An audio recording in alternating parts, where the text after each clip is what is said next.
नमस्कार।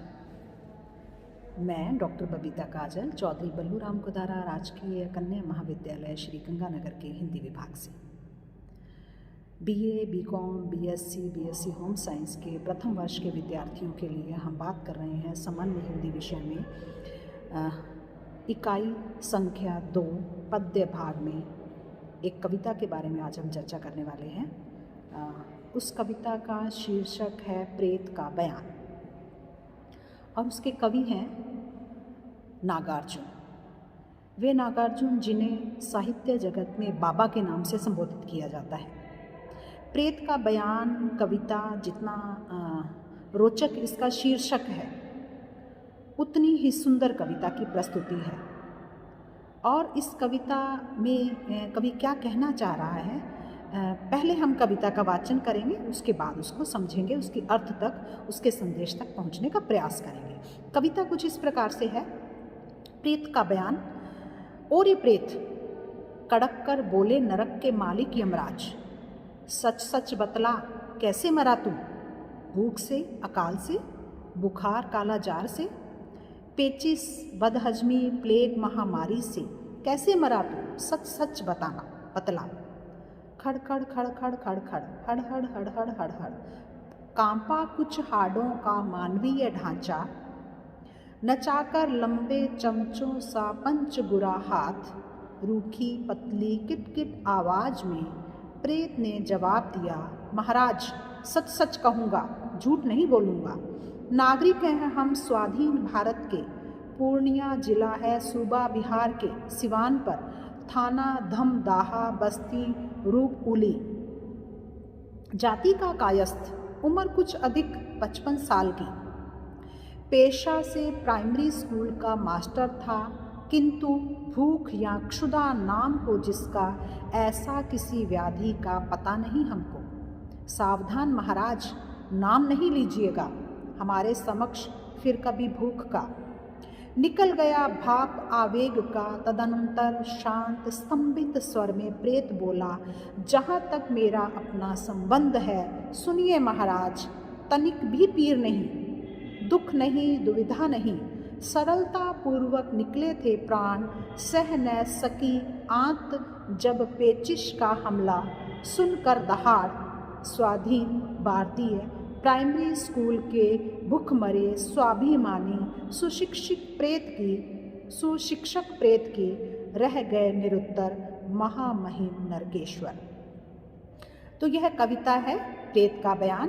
अब हम इसकी व्याख्या करेंगे और इसके संदेश तक पहुंचने का प्रयास करेंगे। तो हमने देखा कि प्रेत का बयान कविता जो है, इसमें प्रेत का बयान है और वो प्रेत कौन सा है, आइए देखते हैं।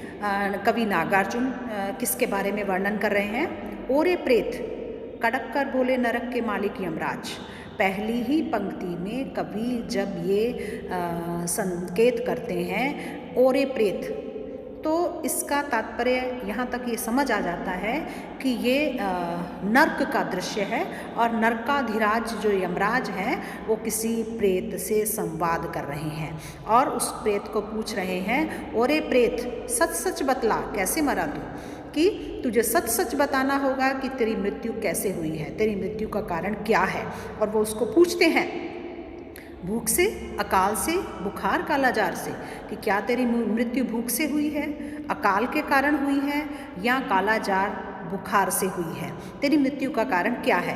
पेचिस बदहजमी प्लेग महामारी से, पेचिश के कारण तेरे पेट में जो बदहजमी हो गई, तेरा पेट जो है वो खराब हो गया, या फिर प्लेग जैसी महामारी के कारण तेरी मृत्यु हुई है।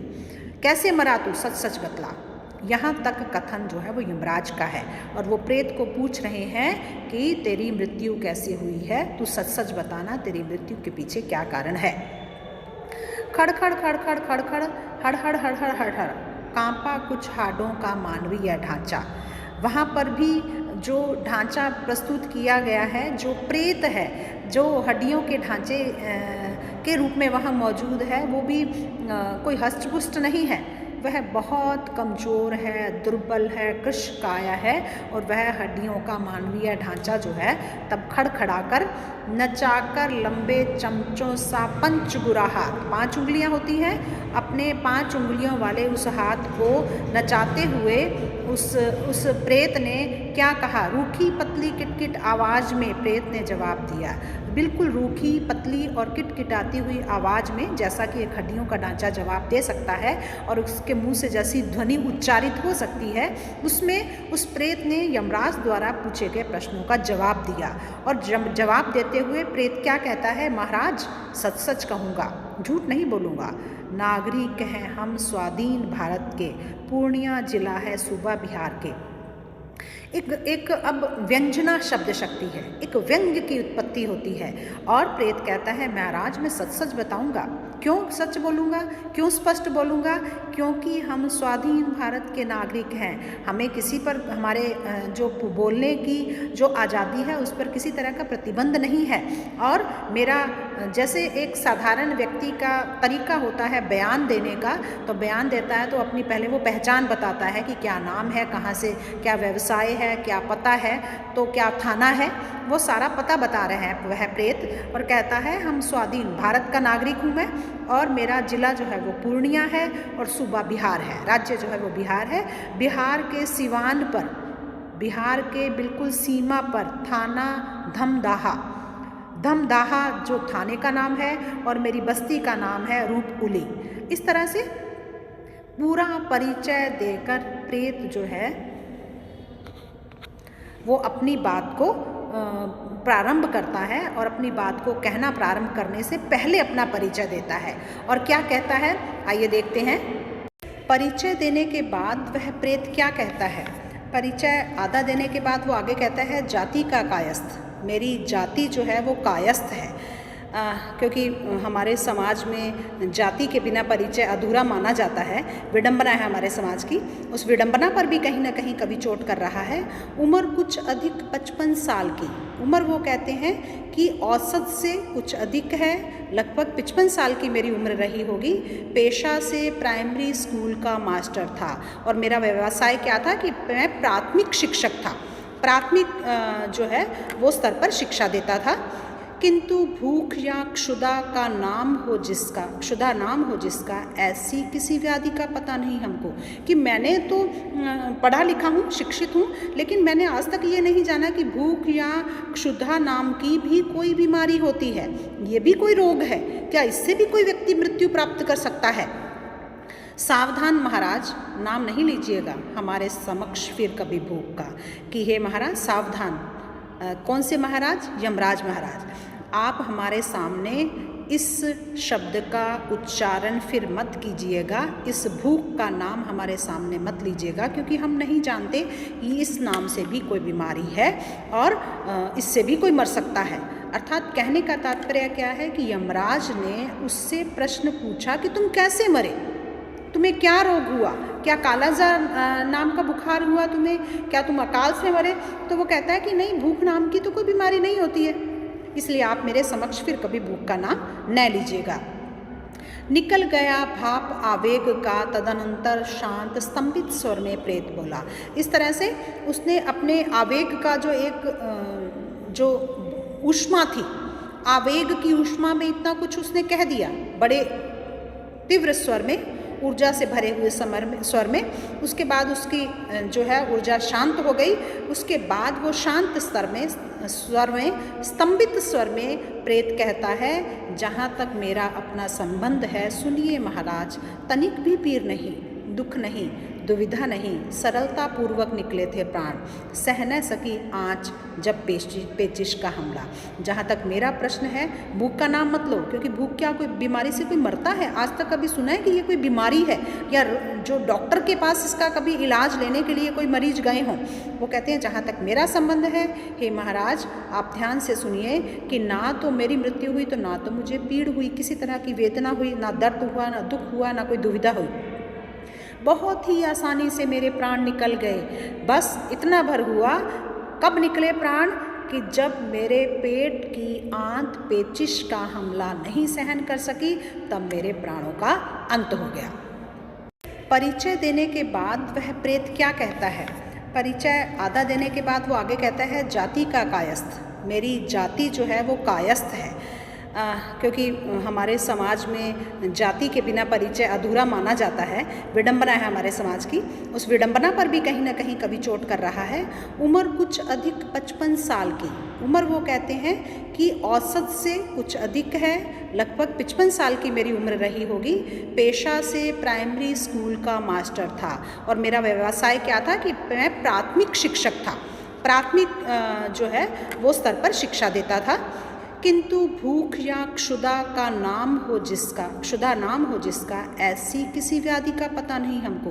कि मैंने तो पढ़ा लिखा हूँ, शिक्षित हूँ, लेकिन मैंने आज तक ये नहीं जाना कि भूख या क्षुधा नाम की भी कोई बीमारी होती है, ये भी कोई रोग है क्या? इससे भी कोई व्यक्ति मृत्यु प्राप्त कर सकता है? सावधान महाराज, नाम नहीं लीजिएगा हमारे समक्ष फिर कभी भूख का, कि हे महाराज सावधान। कौन से महाराज? यमराज महाराज। आप हमारे सामने इस शब्द का उच्चारण फिर मत कीजिएगा, इस भूख का नाम हमारे सामने मत लीजिएगा, क्योंकि हम नहीं जानते कि इस नाम से भी कोई बीमारी है और इससे भी कोई मर सकता है। अर्थात कहने का तात्पर्य क्या है कि यमराज ने उससे प्रश्न पूछा कि तुम कैसे मरे, तुम्हें क्या रोग हुआ, क्या कालाजार नाम का बुखार हुआ तुम्हें, क्या तुम अकाल से मरे? तो वो कहता है कि नहीं, भूख नाम की तो कोई बीमारी नहीं होती है, इसलिए आप मेरे समक्ष फिर कभी भूख का नाम न लीजिएगा। निकल गया भाप आवेग का, तदनंतर शांत स्तंभित स्वर में प्रेत बोला। इस तरह से उसने अपने आवेग का जो एक जो ऊष्मा थी, आवेग की ऊष्मा में इतना कुछ उसने कह दिया, बड़े तीव्र स्वर में, ऊर्जा से भरे हुए स्वर में। उसके बाद उसकी जो है ऊर्जा शांत हो गई। उसके बाद वो शांत स्वर में स्तंभित स्वर में प्रेत कहता है, जहाँ तक मेरा अपना संबंध है सुनिए महाराज, तनिक भी पीर नहीं, दुख नहीं, दुविधा नहीं, सरलता पूर्वक निकले थे प्राण, सह न सकी आँच जब पेचिश का हमला। जहाँ तक मेरा प्रश्न है, भूख का नाम मत लो, क्योंकि भूख क्या कोई बीमारी से कोई मरता है? आज तक कभी सुना है कि ये कोई बीमारी है, या जो डॉक्टर के पास इसका कभी इलाज लेने के लिए कोई मरीज गए हों? वो कहते हैं जहाँ तक मेरा संबंध है, हे महाराज आप ध्यान से सुनिए कि ना तो मेरी मृत्यु हुई, तो ना तो मुझे पीड़ हुई, किसी तरह की वेदना हुई, ना दर्द हुआ, ना दुख हुआ, ना कोई दुविधा हुई। बहुत ही आसानी से मेरे प्राण निकल गए। बस इतना भर हुआ। कब निकले प्राण? कि जब मेरे पेट की आंत पेचिश का हमला नहीं सहन कर सकी, तब मेरे प्राणों का अंत हो गया। तो इस तरह से वहाँ पर वह शिक्षक अपनी मौत का कारण भूखमरी को न बताते, मानते हुए, स्वीकार नहीं कर रहा है कि भूख से उसकी मृत्यु हुई है। वो क्या कहता है कि मेरी आंतें पेचिश का हमला सहन नहीं कर सकी। पेचिश जो एक पाचन तंत्र की ही एक बीमारी है, इसलिए मेरी जो है वो मेरे प्राणों का अंत हो गया। लेकिन मेरे प्राण जो है बहुत आराम से निकले, कोई दुख नहीं हुई, कोई दुविधा नहीं हुई, कोई पीड़ा नहीं हुई। तो वहाँ यमराज के सामने प्रस्तुत होते हुए भी वह प्राइमरी शिक्षक, स्वाभिमानी प्राइमरी शिक्षक यह मानने को तैयार नहीं है कि भूख से उसकी मृत्यु हुई है, और वो उस कारण पर लीपा पोती करके वो क्या कहता है कि मेरी आंतें जब पेचिश का हमला सहन नहीं कर सकी तो मेरी मृत्यु हुई। सुनकर दहाड़ स्वाधीन भारतीय प्राइमरी स्कूल के भूखमरे स्वाभिमानी सुशिक्षित प्रेत की। इस तरह से यमराज ने स्वाधीन भारत के प्राथमिक शिक्षक की दहाड़ को सुना, जो भूख से मरा लेकिन बड़ा स्वाभिमानी है, बड़ा सुशिक्षित है और बड़ा अच्छा शिक्षक है, कि वो यमराज के सामने भी स्वीकार नहीं कर रहा है कि भूख से मैं मरा हूँ। रह गए निरुत्तर महामहिम नरकेश्वर।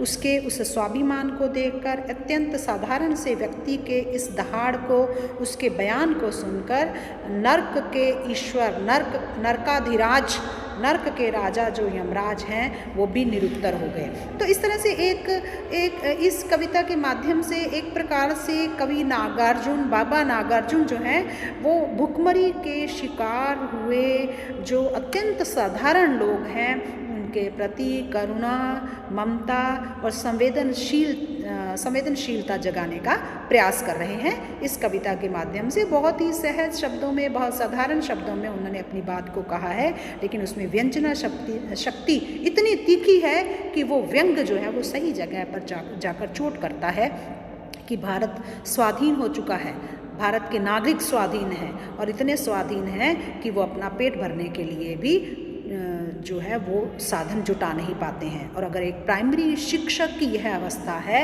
तो हम सोच सकते हैं कि जो बेरोजगार है, जिसके पास कोई व्यवसाय नहीं है, जिसके पास कमाने का कोई साधन नहीं है, उसकी स्थिति क्या हो सकती है या क्या हो रही होगी। बड़ी ही खूबसूरती के साथ में नागार्जुन ने व्यंग के माध्यम से अपनी बात को कहा है। और ख़ास बात यह है कि इसमें सहानुभूति और घृणा दोनों के परस्पर जो संबंध है उसको बहुत सुंदर तरीके से कवि नागार्जुन ने परिभाषित करने का प्रयास किया है। आज के लिए इतना ही। धन्यवाद।